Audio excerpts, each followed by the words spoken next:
최근 고점 25만원 대비 약 30%가 하락했는데 종목 게시판을 보면 테슬라의 양극재 2021년 4분기 잠정실적 공시는 언제 될까요? 실적은 괜찮을까요? 안녕하세요, LNF입니다. 아니, 강남오리입니다. LNF 자료를 정리하며 하도 LNF만 생각했더니 소개도 LNF라고 해버렸네요. 이번 영상에서는 LNF의 목표 주가를 세워보고 LNF 주식 담당자와 통화하며 문의한 내용에 대해 정리해보겠습니다. 에코프로비엠이나 LNF에 대한 투자 아이디어는 아마 다들 비슷하실 것 같아요. 보통 테슬라의 급부상을 보면서 전기차에 관심을 가졌을 테죠.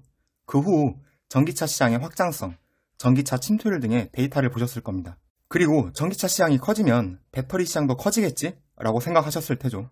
마침 배터리 시장은 우리나라가 강세를 보이는 섹터입니다. LG 에너지솔루션, SK온, 삼성 SDI까지. 이 중 LG 에너지솔루션의 글로벌 시장 점유율을 검색하시며 이거로구나 싶으셨을 겁니다. 제가 그랬거든요. LG 에너지솔루션은 현재 누가 뭐래도 배터리 셀의 대장 중입니다. 그리고는 배터리에 들어가는 재료에 관심이 가셨을 겁니다. 양극재, 음극재, 동박, 전해질 등. 그리고 발견하셨겠죠. 양극재가 가장 중요한 재료라는 것을. 그리고 발견하셨을 겁니다. 에코프로비엠과 LNF, 코스모 화학 등의 종목들을요. 지금 영상은 LNF에 대한 영상이니까 LNF에만 좀 더 집중해 보겠습니다. 보이시나요? LNF의 2021년 3분기 공시에 있던 주요 계약입니다. LG 에너지솔루션과 SK이노베이션에 양극재를 납품하고 있습니다. 계약 기간과 규모가 상당합니다.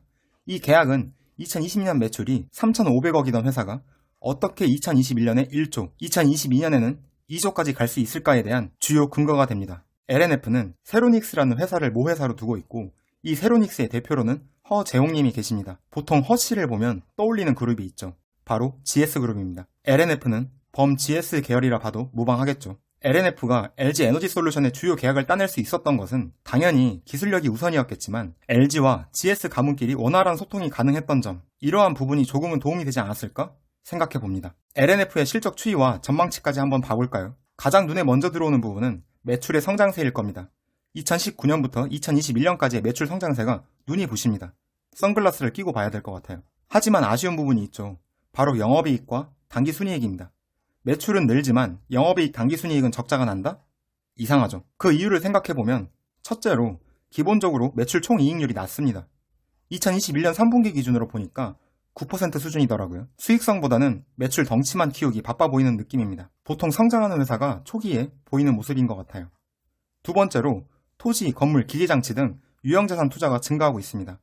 2021년 3분기만 보더라도 1천억을 투자했더군요. 그러면 유형자산 감가상각비는 따라서 증가하겠죠. 세 번째로 전환사채, 신주 인수권부사채, 상환전환 우선주 등 파생상품 평가 손실이 큽니다. 이 부분에 대해서는 주담과 통화하며 알았는데 뒤에서 좀 더 자세히 다루겠습니다. LNF의 적정 주가를 한번 계산해 볼까요? 제 이전 영상, PEG를 통한 주가 분석 영상을 보고 오신 분이라면 낯이 익은 표일 겁니다. 2022년 컨셉 매출 2.1조, 당기순이익 1,011억을 기준으로 현재 주가 수준을 보자면 PER이 62배가 나옵니다. 고평가인 것 같죠? 코스피 평균 PER이 9에서 11배니까 상대적으로 비싼 것은 맞습니다.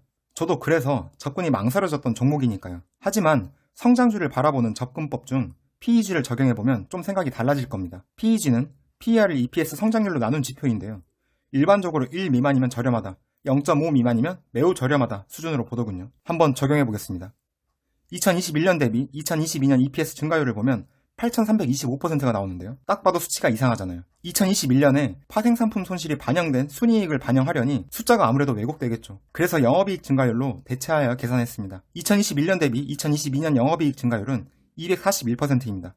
그러면 PER 62를 영업이익 증가율로 나누면 0.26이 나오게 됩니다. 제가 아까 0.5 미만이면 엄청 저렴한 수준이라고 했는데 PEG 값이 0.26이 나온 LNF는 엄청 저렴한 거겠군요. 이 수치를 기반으로 목표 PEG 1을 가정하면 목표가가 약 69만 9천원이 나옵니다. 현실감이 없는 목표가죠. 뭔가 가정이 잘못된 것 같아서 가정을 수정해봤습니다. LNF가 2019년부터 적자를 내기 전 3개년의 평균 영업이익률을 보면 6.1%입니다. 이 수치를 2021년 매출액에 적용해 본다면 현재 적혀있는 추정치 418억이 아니라 614억이 나오게 됩니다. 이 614억을 정상적인 영업이익이라 가정하고 2022년 추정 영업이익 1424억까지의 증가율을 계산해 본다면 132%가 됩니다. 현재 주가 수준 PER을 제가 새롭게 가정한 영업이익의 증가율로 나눠보면 0.47의 PEG 값이 나오게 됩니다. 아까 나왔던 수치 0.26에 비하면 좀 더 납득이 가는 숫자네요. 여기서 중요한 건 현재 주가 수준 PER로만 성장주를 바라볼 것이 아니라 LNF의 성장세를 감안한 주가 수준을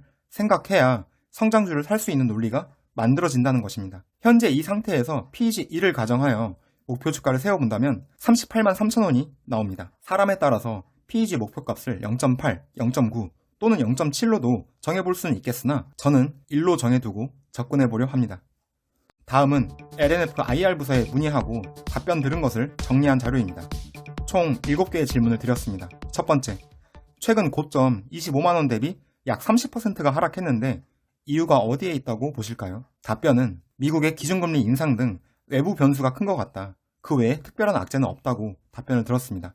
두 번째, 네이버 종목 게시판을 보면 테슬라의 양극재 자체 생산, LG화학 양극재 생산 등 LNF 매출에 미치는 악영향에 대한 불안감이 크다. 얼마나 영향이 있을 것으로 보시나요?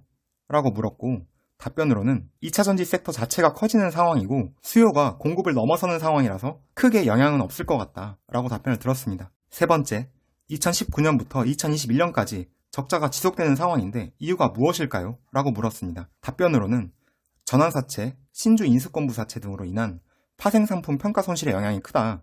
주가가 오르면 파생상품 평가 손실이 이뤄지고 이는 회계적 손실이며 현금 유출과는 무관하다. 현재 평가 손실로 잡히는 부채는 나중에 자본으로 대체될 수 있다. 라고 답변을 들었습니다. 해당 답변을 듣고 나서 파생상품 평가 손실을 좀 살펴봤습니다. 전환사채는 주식으로 전환할 수 있는 권리가 부여된 사채인데요. 회계적으로는 부채 계정에 해당합니다. 그리고 주가가 오르면 차변에 파생상품 평가 손실, 대변에는 파생상품 부채 계정을 잡아줍니다.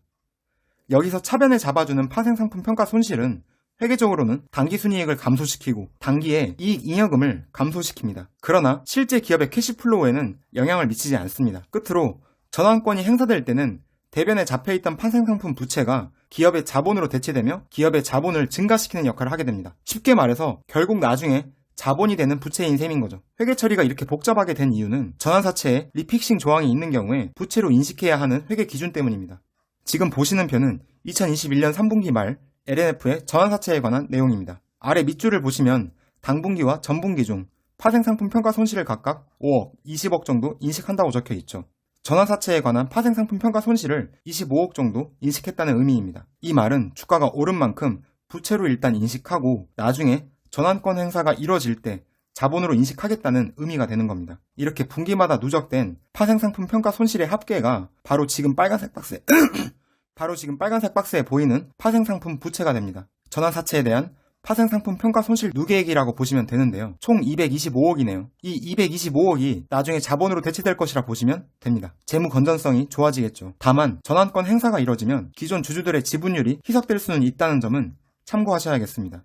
신주 인수권부 사채도 비슷한 맥락으로 보시면 됩니다. 누적된 파생상품 부채가 211억 수준이네요. 상환전환 우선주에 대한 파생상품 부채는 364억이군요.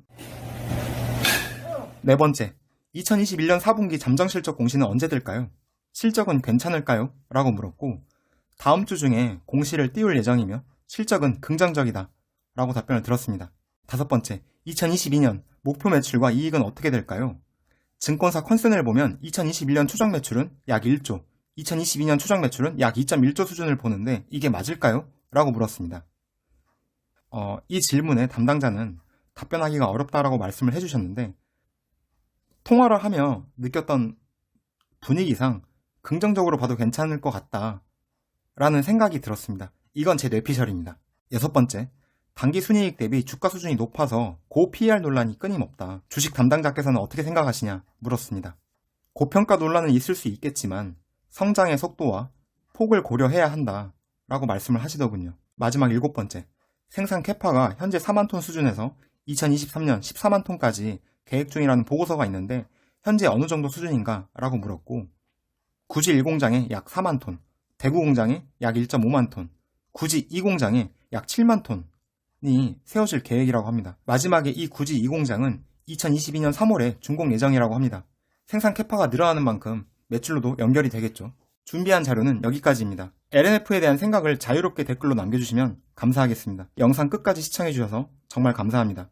구독과 좋아요도 부탁드립니다. 감사합니다.